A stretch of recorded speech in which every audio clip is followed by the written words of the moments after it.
নমস্কার বন্ধুরা, আমি আমার পদ্মরানীদের জন্য খাবার বানাচ্ছি। তোমরা দেখো এর মধ্যে আমি কি কি দিয়েছি। এর মধ্যে আছে NPK 19-19-19,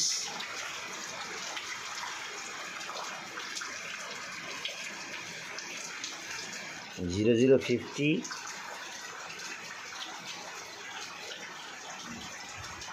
humic acid, surf powder,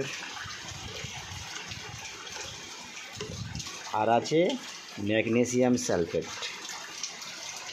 humic acid শেকড়ের দিকটার লক্ষ্য রাখবে, শেকড়টাকে তাজা রাখবে, সুস্থ রাখবে। এনপিকে আছে, এনপিকে 19-19-19 আছে, এটা গাছকে গ্রোথ দেবে, গাছকে তরতাজা রাখবে। আর ম্যাগনেসিয়াম সালফেট আছে, গাছের পাতাটা যাতে না হলুদ হয়ে যায় তার জন্য দেওয়া। আর সার্ফ পাউডার আছে, গাছের জীবাণুটাকে রক্ষা করবে, জলটাকে ফিল্টার রাখবে, গামলা যে জলটা আছে জলটাকে ফিল্টার রাখবে। দেখছো আমি কীভাবে আমার খাবারগুলো রেডি করে নিচ্ছি। এইভাবে প্রতিটাতে দেওয়া আছে। আমার 17-18খানা গামলা আছে, তার মধ্যে এই NPK 19-19-19, Surf powder, humic acid, magnesium sulphate,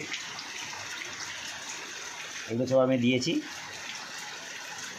আমি এর মধ্যে সিউইড দিচ্ছি না, কারণ আমি সিউইড দিয়ে আগেরবারে আমার পদ্মের যে মূলগুলো, বাল্বগুলো খুব মোটা মোটা হয়ে গেছিলো, ফুল আমি কম পেয়েছি। অর্থাৎ পদ্ম গাছে বেশি খাবার দেওয়া দরকার নেই, শুধু গামলায় জলটা ঠিক আছে কিনা দেখতে হবে, গাছের পাতা সবুজ তরতাজা আছে কিনা দেখার জন্য তা তরতাজা রাখতে হবে। আর গাছের ফুলগুলো সুস্থ সবল ফোটার জন্য, তার জন্য একটু এনপিকে 19-19 দেওয়া দরকার। আর ফুলটা ভালোভাবে আসার জন্য 0050 দিয়েছি বন্ধুরা। 0050 এর মধ্যে দেওয়া আছে, যাতে গাছের কুঁড়ি ফুলটা ভালো আসে, ফুলটা বড় হয়, তার জন্য 0050 দেওয়া হয়েছে। আর তোমরা এখানে বেশি কিছু দেবে না, 0050 দেবে অল্প একটু। এই ছোটো চামচের হাফ চামচ এনপিকে আছে, এই ছোটো চামচের হাফ চামচ হিউমিক অ্যাসিড আছে, হাফ চামচের মতন সার্ফ পাউডার আছে, আর এনপিকে 19-19 আছে হাফ চামচ। এই চামচের এই যে মশলার চামচ বা আইসক্রিমের চামচ তোমার যেটা নিতে পারো, এর মধ্যে হাফ চামচ করে নেবে সার্ফ পাউডার, এনপিকে 19-19-19, 0050, আর হিউমিক অ্যাসিড হাফ চামচ দেবে, বেশি দেওয়ার দরকার নেই, হাফ চামচ দেবে। এইভাবে কাগজের মধ্যে নিয়ে এগুলোকে এইভাবে ফোল্ড করে পাঁকের মাঝখানে, গামলার যে পাঁক আছে পাঁকের মাঝখানে এইভাবে ফোল্ড করে পাঁকের মাঝখানে আমরা বন্ধু এটা পুঁতে দেব। এইভাবে আমরা এইভাবে নিয়ে, এখন আমি একটা পুঁতে তোমাদের আমি দেখাচ্ছি। এইভাবে এই যে গামলা আমার আছে, এই মাঝখানটা আস্তে করে হাত দিয়ে আমরা পুঁতে আবার পাঁকটাকে চাপা করে দেবো। ঠিক আছে? তোমরা যারা পদ্ম গাছে খাবার নিয়ে চিন্তা করছো, এর বেশি কিছু দিও না, দিলে তোমরা বেশি ফুল পাবে না। বেশি ফুল পেতে গেলে পদ্ম গাছে বেশি যত্নের দরকার নেই। পুকুরের সুস্থ পরিষ্কার পাঁক, ভার্মি কম্পোস্ট, অল্প একটু হাড় গুঁড়ো, অল্প একটু শিংকুচি দিয়ে গাছটাকে বসাও।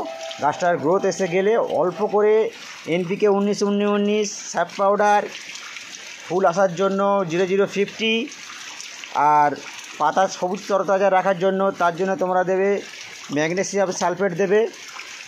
আর তোমরা যদি মনে করো যে সিউইড দিতে পারো, অল্প একটু, 1-2 দানা, বেশি দেবে না। আমি দিলাম না, আমি আগেরবারে দিয়েছিলাম, দিয়ে আমার 8-10টা করে ফুল পেয়ে আমার ফুল বন্ধ হয়ে গেছিলো। দেখতে পাচ্ছ এইসব মূল তুলে রেখে দিয়েছি আমি, সেই তোলা আছে এখানে, সেইখানে তোলা আছে।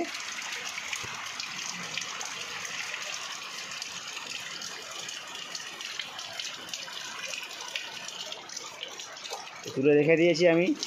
এইগুলো তুলতে হয়েছে আমাকে, গাছ ডরমেন্সি চলে গেছিলো, যার জন্য আমাকে তুলতে হয়েছে। কিন্তু আমি এই খাবার বেশি দেওয়ার কারণে এটা আমার হয়েছে। তোমরা খাবার বেশি দেবে না, অল্প খাবার দাও, যাতে গাছ ভালো থাকবে, সুস্থ থাকবে। আর বন্ধুরা একটাই কথা বলবো, গাছ লাগাও, গাছের প্রাণ বাঁচাও। গাছ লাগালে নিজেদের উপকার হয়। আমরা অক্সিজেন নিতে পারি, গাছ আমাদের থেকে কার্বন ডাই অক্সাইড নেয় ও আমরা গাছের থেকে অক্সিজেন নিয়ে আমরা জীবন ধারণ করি। অর্থাৎ গাছ লাগাও, গাছের প্রাণ বাঁচাও ও মানুষের প্রাণ বাঁচাও। আর আমার চ্যানেলটাকে ভালো লাগলে অবশ্যই লাইক করো, সাবস্ক্রাইব করে নিও, যাতে আমি পরবর্তী ভিডিও ছাড়লে তোমাদের কাছে পৌঁছে দিতে পারি। আর সুন্দর একটা কমেন্ট করো, যাতে তোমাদের কমেন্টে বা লাইকে আমার পরবর্তী ভিডিও বানাতে আমি উৎসাহ পাই। আমি চেষ্টা করছি, আমি নতুন ভিডিও ছাড়ছি, তাই কথা বলতে আমার একটু অসুবিধা হচ্ছে। ঠিক আছে, আমি চেষ্টা করব পরবর্তী ভিডিও আরও সুন্দর করে করার জন্য। তোমরা দেখো আমার পদ্ম গাছগুলো কত সুন্দর হয়েছে, প্রত্যেকটা গাছের বড় বড় পাতা এসছে। আর এই বৃষ্টি হচ্ছে, বৃষ্টির কারণে গাছগুলো তো আরও নাচছে, আনন্দ করছে। ঠিক আছে, পরবর্তী ভিডিও আমি আবার আনবো, তোমাদের সাথে আবার দেখা হবে। তোমরা আমার ভিডিও দেখতে থাকো, লাইক করো, কমেন্ট করো, সাবস্ক্রাইব করো, চ্যানেলটাকে শেয়ার করে দাও, তোমাদের বন্ধুদের কাছে চ্যানেলটাকে শেয়ার করে দাও। তোমরা সবাই ভালো থেকো, গুড মর্নিং, সবাই ভালো থেকো বন্ধুরা। আবার দেখা হবে, প্রত্যেকে আমরা একসাথে থাকি, এসো সবাই মিলে একসাথে গাছ করি, সবাই মিলে বন্ধু হই। নমস্কার। আবারও এই পর্যন্ত আমার ভিডিও এখানেই আমি সমাপ্ত করলাম।